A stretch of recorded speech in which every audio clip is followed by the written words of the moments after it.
사사기 11장 1절로 제가 2절까지 말씀만 봉독해 드리겠습니다. 그리고 나머지 말씀을 우리가 말씀을 보면서 계속 함께 나누도록 하겠습니다.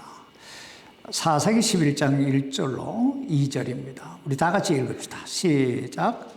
이제 길르앗 사람 입다는 강한 용사요 창녀의 아들이더라. 길르앗이 입다를 낳았더라. 길르앗의 아내도 그에게 아들들을 낳으니 그의 아내 아들들이 자라서 입다를 쫓아내며 그에게 이르되 너는 낯선 여인의 아들이므로 우리 아버지 집에서 상속을 받지 못하리라 하니라. 기도하십시다. 살아계신 아버지 하나님, 하나님께서 우리에게 은혜를 베푸시고 참 우리를 이처럼 사랑하셔서 오늘 이 하나님의 은혜의 보좌 앞에 인도해 주시고 또 하나님께 예배드리게 하시고 또 하나님의 말씀을 들을 수 있는 놀라운 특권을 주시니 감사합니다.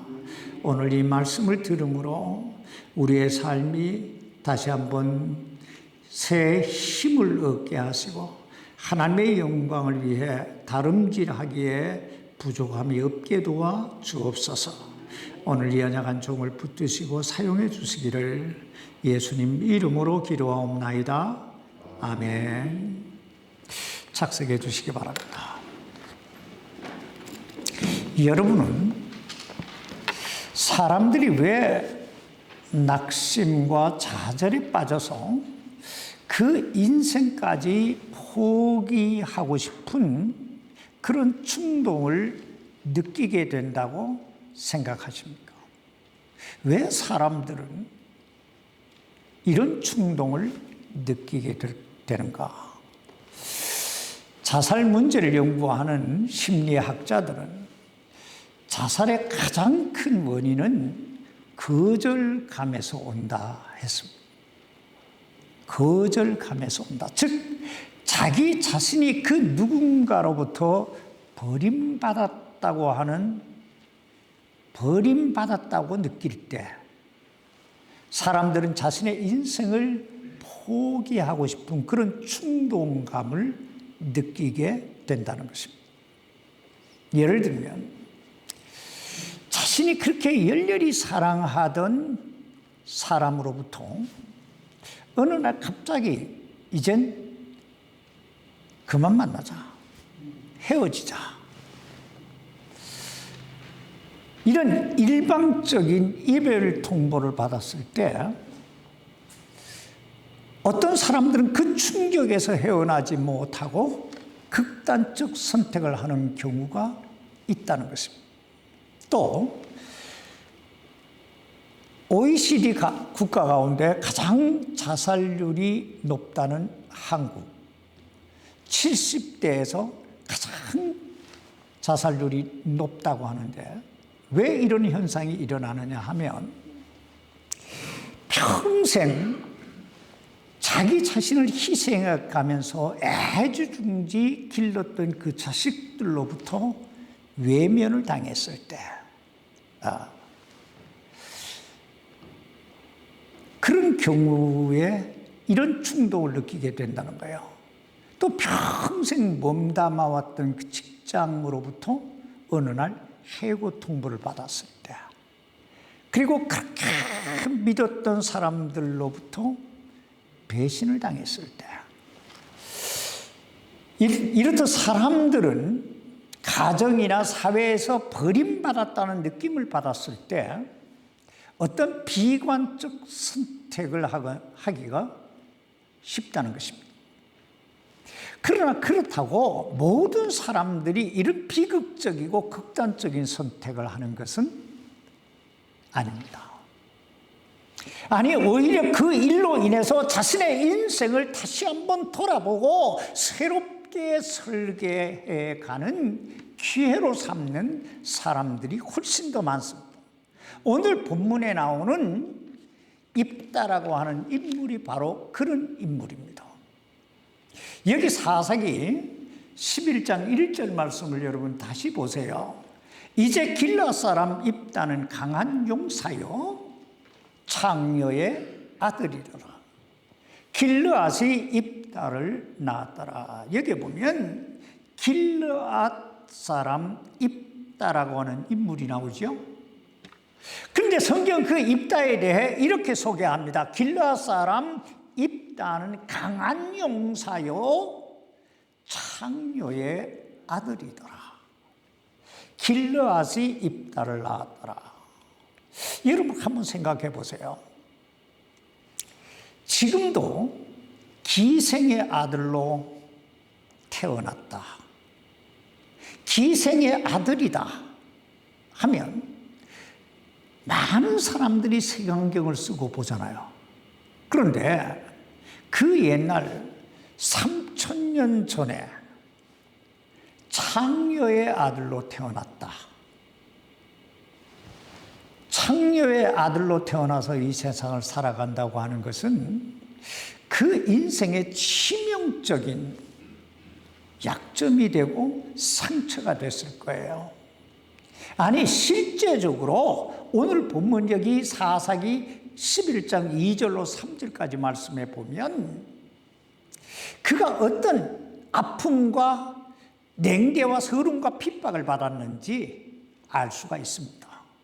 여기 2절 3절 말씀 보세요. 길르앗의 아내도 그에게 아들들을 낳으니 그의 아내의 아들들이 자라서 입다를 쫓아내며 그에게 이르되 너는 낯선 여인의 아들이므로 우리 아버지 집에서 상속을 받지 못하리라 하니라.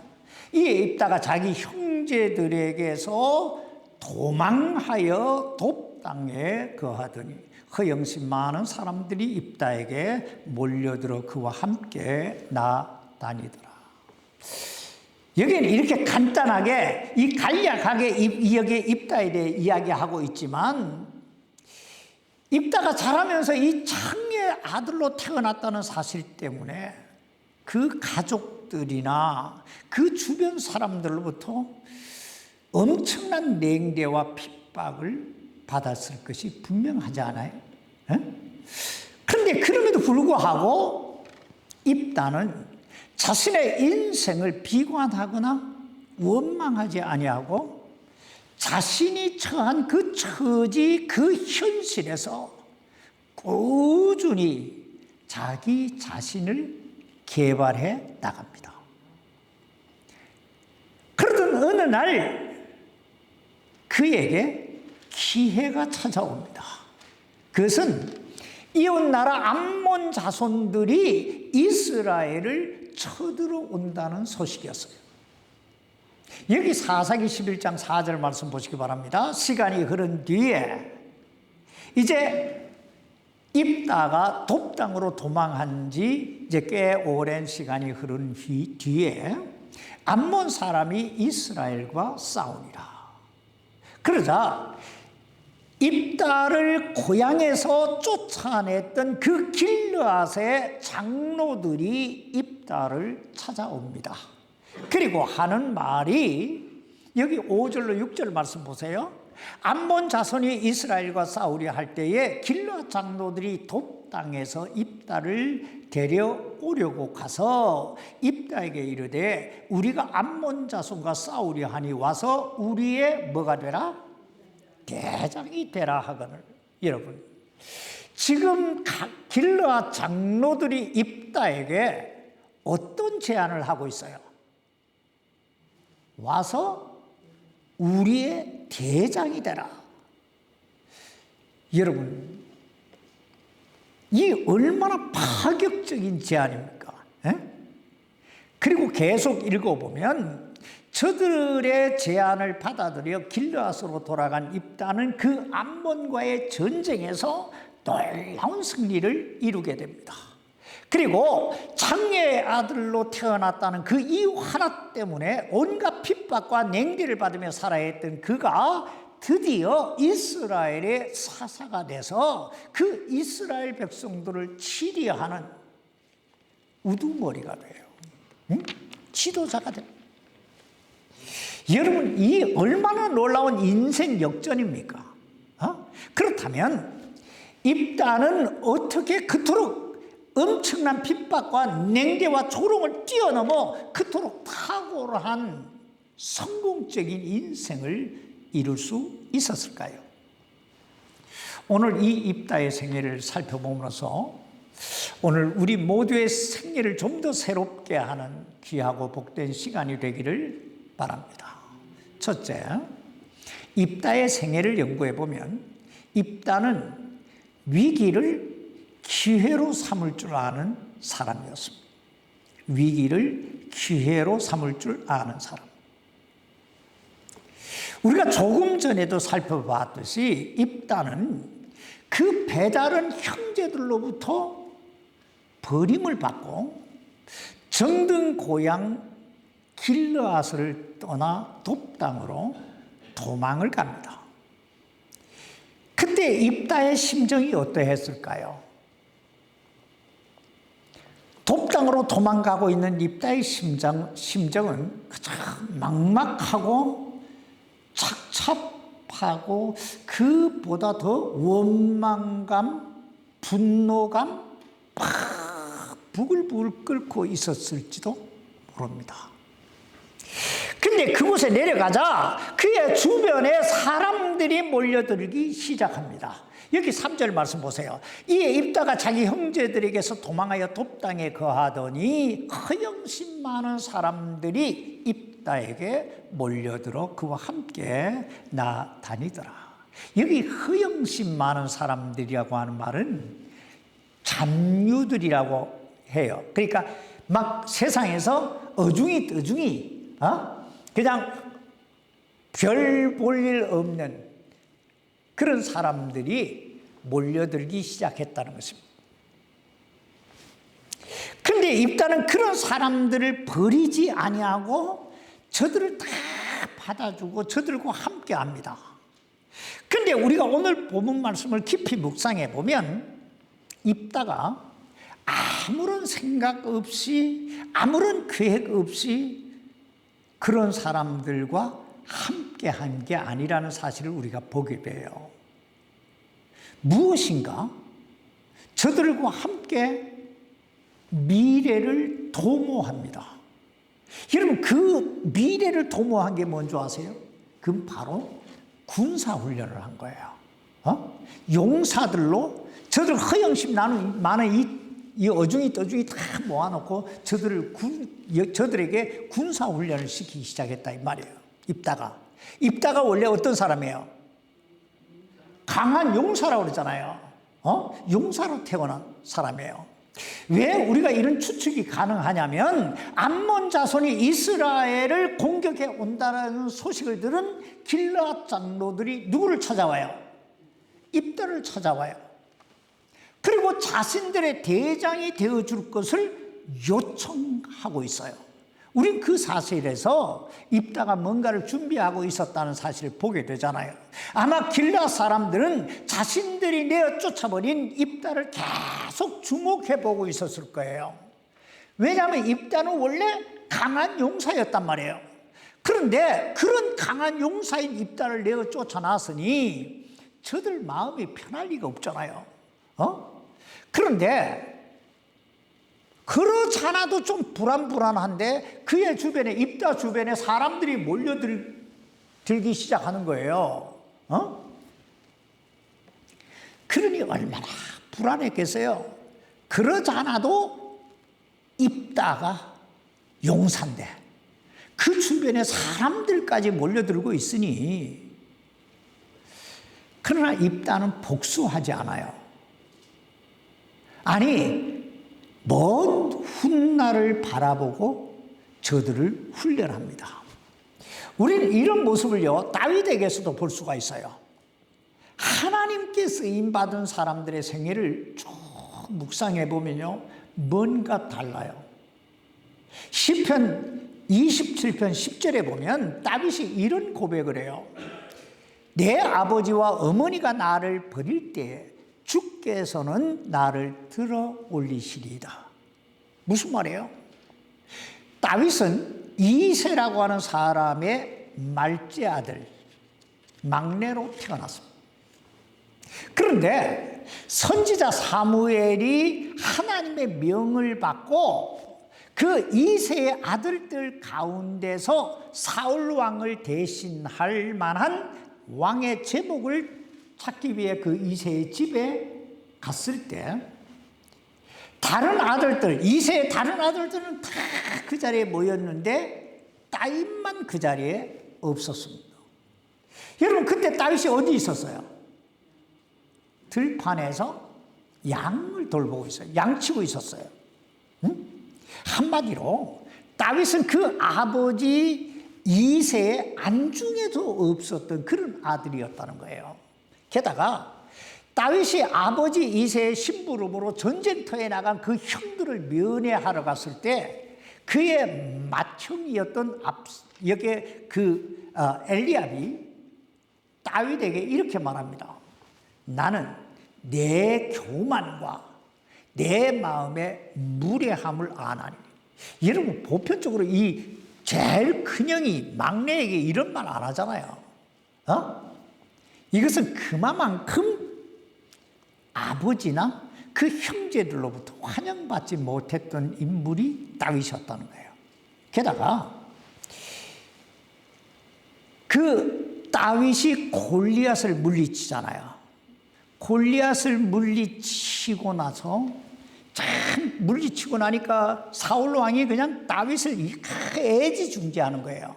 그런데 어느 날 길거리를 나갔는데 백성들이 사울은 천천히요, 다윗은 만만이라고 하는 말이 노래를 부르고 있는 거예요. 그러니까 사울이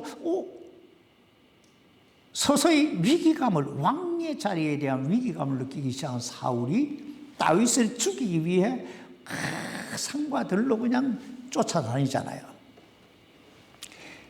그런데 그때 그런 와중에 다윗이 도망 다니고 있는데 사무엘상 22장 2절 이하에 보면 그 고난 중에 있던 자들, 빚진 자들, 그리고 뭔가 정부의 국가에 불만이 있는 이런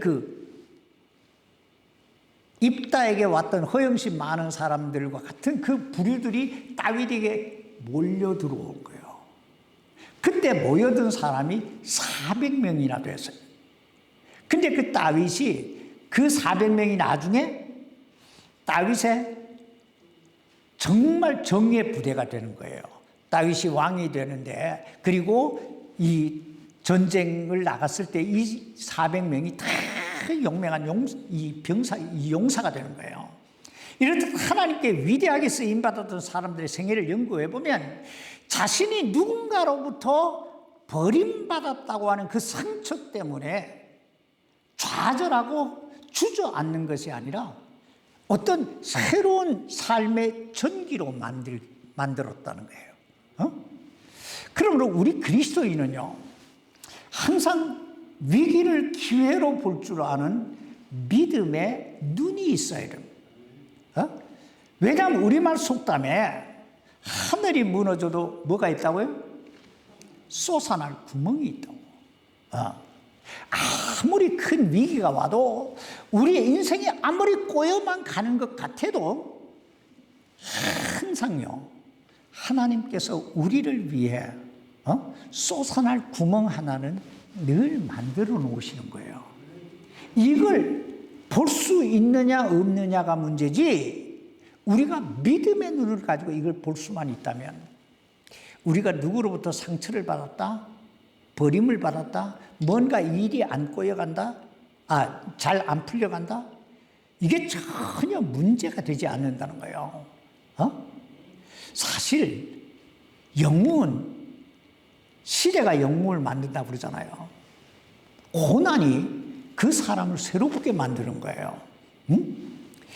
여기 입다 보세요. 그 당시 창녀의 아들, 지금 이 킹제임스 버전에는 창녀의 아들이라고 되어 있는데 개역 성경에는 기생의 아들이라고 나와요. 기생이나 뭐 그거나. 근데 조금 이게 내가 창의 아들 이렇게 얘기하니까 좀 이게 그거 하지만 성경에 이렇게 기록되어 있으니까 내가 그대로 하는 거예요. 아무튼 창의 아들로 태어났다고 하는 것은 또 그 형제들로부터 집안에서 쫓겨났다고 하는 건 딱 몇 글자로 요약할 수 있어요. 더 이상 희망이 없음. 그에게는 더 이상 희망이 없음이라는 말과 똑같은 거예요. 그러나 하나님께서 그런 입다에게 볕들 구멍을 만들어 주셨는데 허영심 많은 사람들을 보내주시기 시작하는 거예요. 그때 입다의 입장에서는 두 가지 반응을 나타낼 수 있었을 거예요. 하나는 내 입 하나, 내 몸 하나 간수하기 어려운데 이런 사람들을 어떻게 내가 다 받아줄 수 있어? 하고 그냥 보낼 수도 있었을 거예요. 또 하나는 그래, 너희 처지나 내 처지나 여기에도 하나님의 어떤 뜻이 있겠지? 하고 받아들여 주는 거예요. 근데 입다는 바로 두 번째 선택을 한 거예요. 여기에도 하나님의 뜻이 있겠지. 이런 말이 있습니다. 내가 나를 포기하지 않는 한 내 인생에는 언제나 기회가 있다. 그렇습니다. 아무리 하늘이 무너질 것 같아도 우리 그리스도인들에게는요, 하나님이 계시잖아요. 하나님이 예비하신 다 피할 길이 있는 줄 믿습니다. 입다에게는 바로 그 하나님께서 열어놓으신 그 문을 볼 수 있는 믿음의 눈이 있었다는 거예요. 둘째, 입다의 생애를 연구해 보면 입다는 그 마음속에 하나님을 향한 믿음의 줄을 계속 붙들고 살아가고 있습니다. 그 어떤 상황 가운데서도 낙심하거나 포기하지 아니하고 오직 미래를 향해 열심히 살아가고 있는 입다에게 어느 날 새로운 기회가 찾아왔어요. 여기 사사기 11장 4절로 6절 말씀 보시기 바랍니다. 시간이 흐른 뒤에 암몬 자손이 이스라엘과 싸우니라. 암몬 자손이 이스라엘과 싸우려 할 때에 길르앗 장로들이 땅에서 입다를 데려오려고 가서 입다에게 이르되 우리가 암몬 자손과 싸우려 하니 와서 우리의 대장이 되라 하거늘. 암몬 자손이 쳐들어온다는데 그 당시 이스라엘에는 그 암몬 자손과 싸울 만한 변변한 군사가 없었어요. 훈련된 군대가 없었어요. 그러니까 얼마나 막막하고 두려웠겠어요. 그러던 차에 자신들이 창녀의 아들이라고 내어 쫓았던 입다가 톱땅에서 군사들을 양성하고 있다고 하는 소식을 들은 거예요. 그래서 길르앗 장로들이 입다를 만나기 위해 직접 갑니다. 그리고 도움을 청합니다. 그리고 이런 제안을 합니다. 와서 우리의 대장이 되어달라. 여러분 그때 입다의 심정이 어떠했겠어요? 아니 내 쫓을 때는 언제고 이제 와서 자기들이 위기에 처하게 되니까 이제 와서 도와달라고? 이런 생각이 들지 않았겠어요? 괘씸한 생각이 들지 않았겠어요? 여기 7절 말씀 보세요. 입다가 길르앗 장로들에게 이르되 너희가 전에 나를 미워하여 내 아버지 집에서 나를 쫓아내지 아니하였느냐? 너희가 고난당하는 때에 어찌하여 지금 내게 왔느냐 하네. 아마 여러분도 이 입다의 심정이 어느 정도 이해가 되실 거예요. 근데 입다의 위대함은 참 9절 말씀에 나와요. 여기 9절 보세요.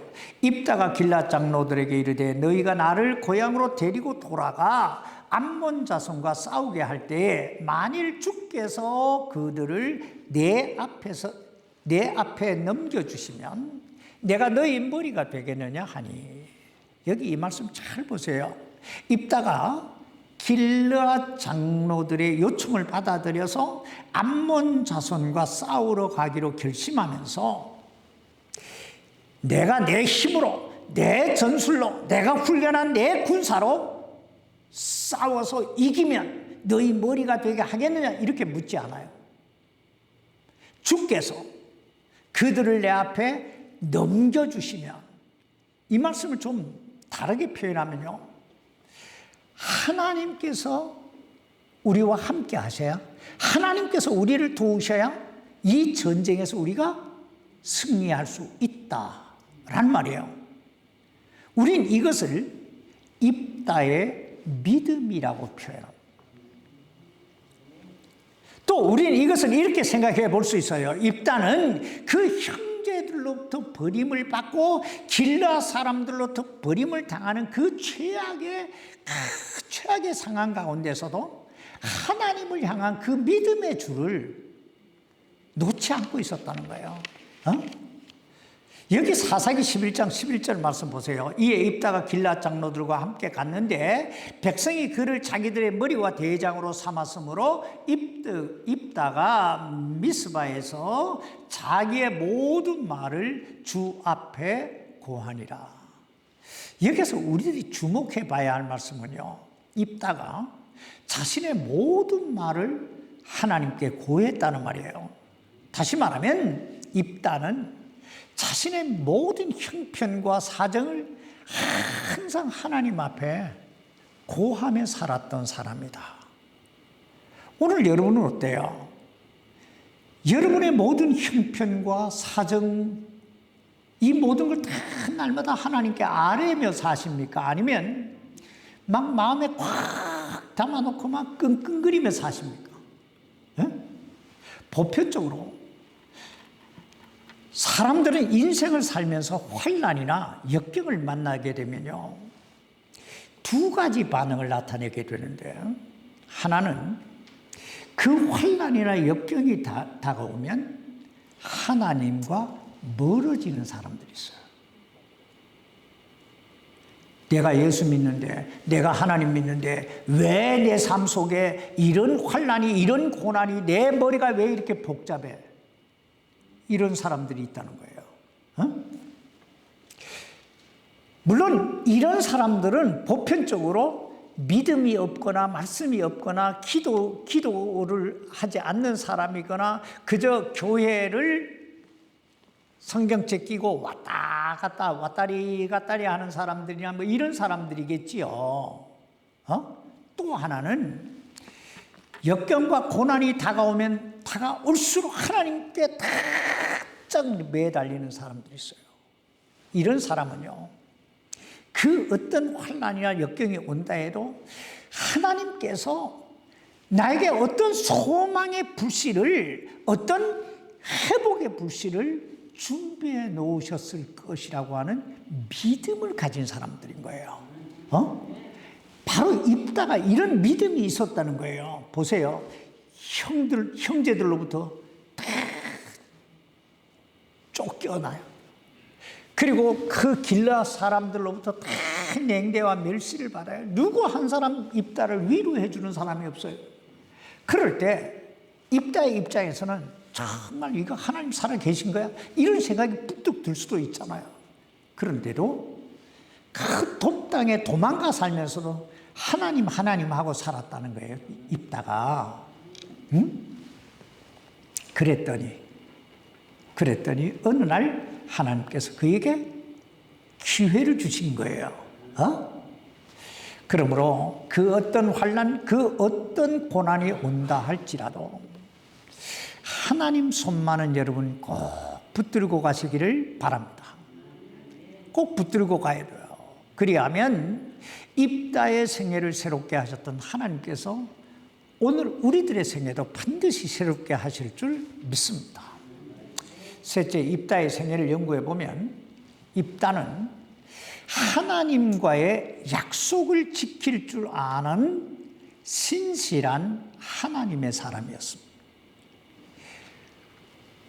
위기를 언제나 기회라고 생각하고 믿음으로 살았던 입다가 암몬 자손과의 전쟁을 떠나면서 하나님과 한 가지 약속을 해요.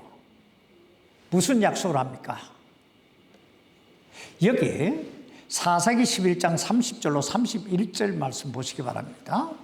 입다가 주께 서원하여 이르되 주께서 암몬 자손을 틀림없이 내 손에 넘겨주시면 내가 암몬 자손에게서 떠나 편안히 돌아올 때에 무엇이든 내 집 문에서 나와 나를 맞이하는 것은 확실히 주의 것이 되리니 내가 그것을 번제물로 드리겠나이다 하니라. 이 말씀 한마디로요, 입다가 하나님께 이런 소원을 하는 거예요. 하나님께서 이 전쟁에서 승리케 해주신다면, 나에게 승리를 주신다면 내가 돌아올 때 우리 집에서 제일 먼저 나를 환영하기 위해 나온 그것이 무엇이든 하나님께 번제물로 드리겠습니다. 그런데 제일 먼저 누가 튀어나온 줄 아세요? 여기 사사기 11장 32절로 33절 말씀 보시기 바랍니다. 입다는 하나님의 3절에 보면 입다가 하나님의 도우심으로 이제 승리해요. 그리고 이제 돌아와요. 여기 34절입니다. 입다가 미스바에서 돌아와 자기 집에 이를 때에 보라, 그의 딸이 작은 북을 잡고 춤추며 나와 그를 맞이하였는데 그녀는 그의 유일한 아이로 그녀 외에는 그에게 아들, 딸이 없었더라. 여러분, 이 얼마나 기가 막힌 일입니까? 다른 사람도 아니고 둘도 아니고 셋도 아니고 하나밖에 없는 무남동녀 외동딸이 작은 북을 메고 춤추며 아버지 승리하고 돌아온다고 막 하고 뛰어나온 거예요. 그 딸을 보는 순간에 얼마나 가슴이 찢어지면 이런 말을 했겠어요. 여기 35절 보세요. 그가 그녀를 보고 자기 옷을 찢으며 이르되 슬프다 내 딸이여, 내가 나를 심히 참담하게 하였으니 나를 괴롭게 하는 자들 중에 하나가 돼. 그 괴롭게 하는 사람이 많았다는 얘기예요. 괴롭게 하는 자들 중에 하나가 되었도다. 내가 주를 향해 입을 열었으니 능히 돌이키지 못하리로다 하며. 이제 뭐 어떻게 해볼 수 없다 이 말이에요. 그러니까 막 얼마나 진짜 이 기가 막힌 상황에 놓이게 된 거예요. 여러분, 오늘날 그리스도인들의 삶 속에 당면한 가장 큰 문제가 뭔지 아세요? 그리스도인들의 삶 속에 당면한 가장 큰 문제는 헌신하지 않는다는 거예요. 하나님 앞에 자신을 희생하려고 하지 않는다는 거예요.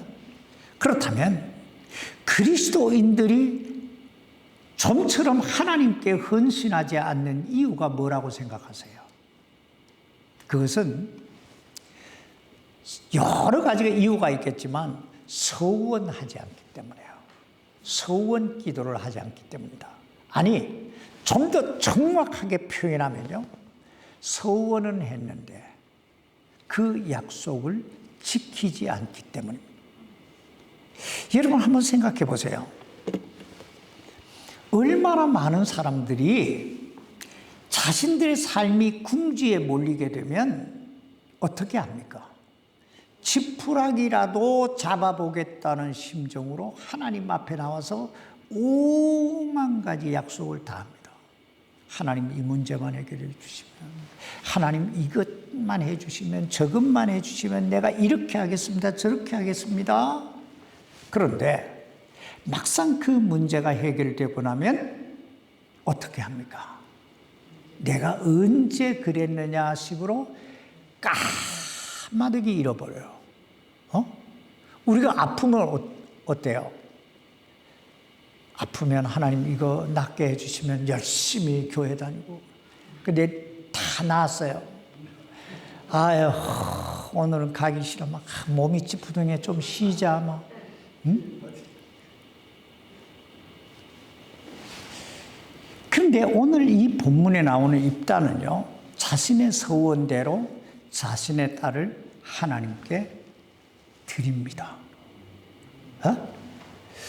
근데 제가요, 이 사사기 11장을 쭉 묵상하면서 제일 감동받았던 장면이 있는데, 그건 입다의 딸이에요. 입다의 딸이 뭐라고 이야기하는지 여러분 한번 보세요. 여기 36절입니다. 그녀가 그에게 이르되 내 아버지여, 아버지께서 주를 향해 입을 여셨을진데 아버지 입에서 내 말씀대로 내게 행하소서. 주께서 아버지를 위하여 아버지의 원수 암몬 자손에게 원수를 갚으셨나이다.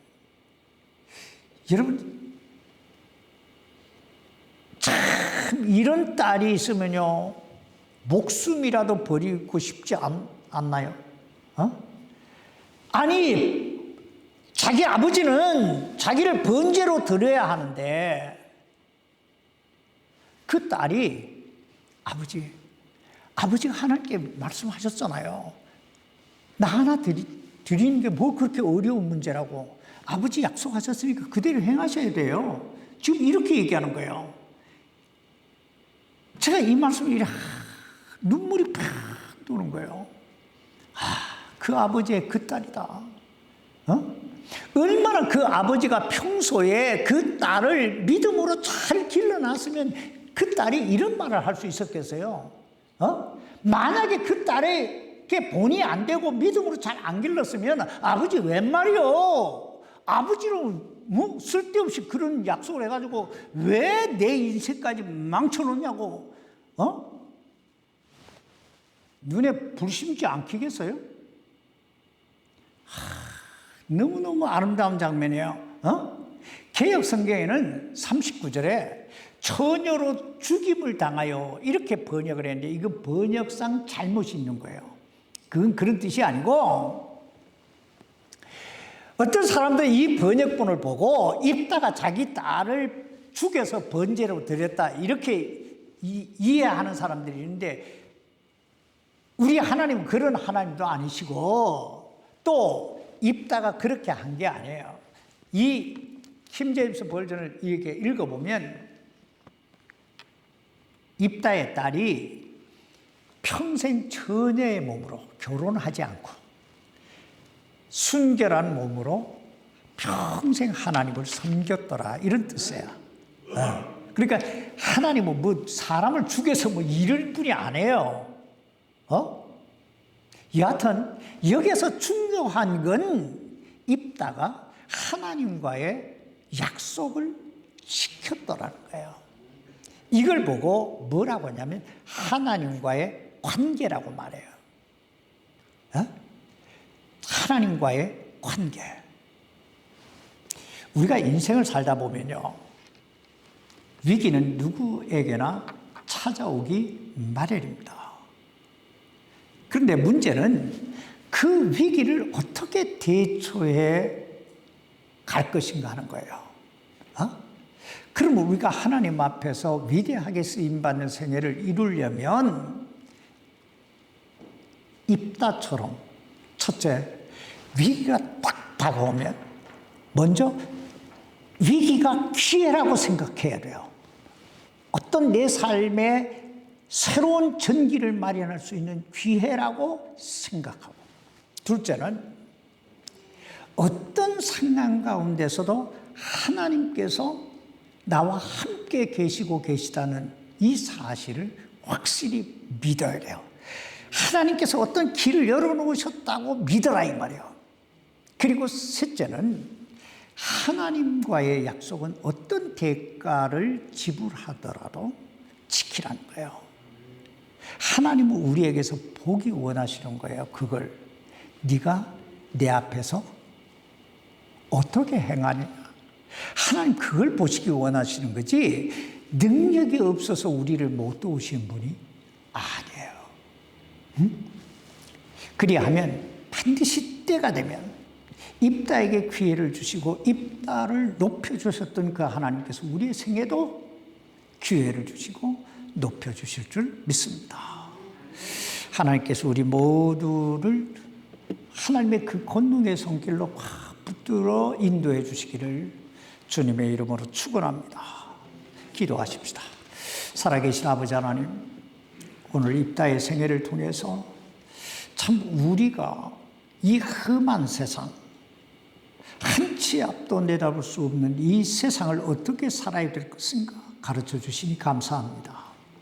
하나님, 이제 우리 모두가 여기 이 입다처럼 어떤 내 생애 속에, 우리 생애 속에 어떤 일이 일어나도 두려워하거나 낙심하거나 포기하는 자들이 아니라 항상 기회로 볼 줄 아는 믿음의 사람들이 되게 하시고, 하나님께서 항상 나에게 어떤 찬스를 주신다는 그 믿음으로 하나님 손 꼭 잡고 갈 수 있도록 도와 주옵소서.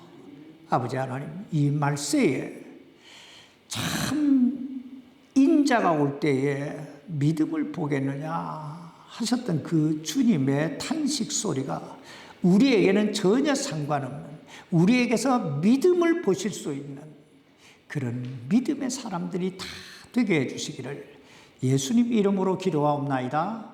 아멘.